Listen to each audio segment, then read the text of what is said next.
xibaar yu wér te wóor ca tàng-tàng ba abonnez-vous pour ngeen di mën di jot suñuy vidéo.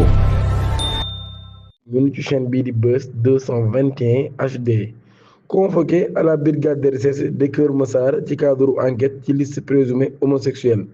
Mame Mactar Gueye di vice-président bu Jamra daan nañ koy diglu ci li ëpp ñaari waxtu ginnaaw ba ñu daal di koy libéré moom mi daan nay xam ne ni jox na enquêteurs yi non seulement liste bi nga xam ne day évoqué liste bi nga xam ne moom lay évoqué waaye tamit ay documents confidentiels ak ay informations supplémentaires bokk na ci ay diplomates qu'il accuse de soutenir ces réseaux maanaam kon ay diplomates yoo xam ni moom mi jàpp na ni dañuy soutenir réseaux yooyu di borom ñaari tur yi. Les documents ont été transmis sur un clé USB pour être versés au dossier de l'enquête menée par la brigade de recherche de Keur Massar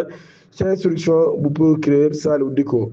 Jamra nag daal bu ñu sukkandiku ci moom daan nañ xam ne ni éléments yooyu yëpp mën naa tax enquêteurs yi daal di gën a élargir seen investigation bu baax a baax waaye tamit daal di démanteler ay groupes yu réseau actif rawatina ci ay groupe WhatsApp organisation di vouloir continuer à collaborer avec la justice de cette affaire. kon mbirum borom ñaari tur yi Mame Mactar Gueye Jamra loolu lañ daal di wax ginnaaw bi nga xam ne moom Mame Mactar Gueye Jamra daan nañ koy convoqué tey jii ci fi nga xam ni moo di brigade de recherche bu Keur Massar bu ñu sukkandikoo ci Dakar Post ci lu ñeel mbirum li nga xam ni moo di liste boobee mu wax ni yor na ko mu ñeel mbirum borom ñaari tur yi. Marème Nar une personne bien connue dans le milieu de la lutte sénégalaise moom mii day daan nañ ñëwaat ci emprisonnement wam ci ab affaire de vol de moto ginnaaw bi nga xam ne nag daan nañ koy libéré moom Marème Nar mii ñu naan ko Naar bu Prince daan nañ xam ne nag mi ngi regretté bu baax a baax acte yi nga xam ni daal na koy def daal di xam ne nag daal moom mii dafa bëgg a changer ak dundam définitivement muy xam ne nag daal je suis désormais une autre personne c'est arrêté certaines fréquentations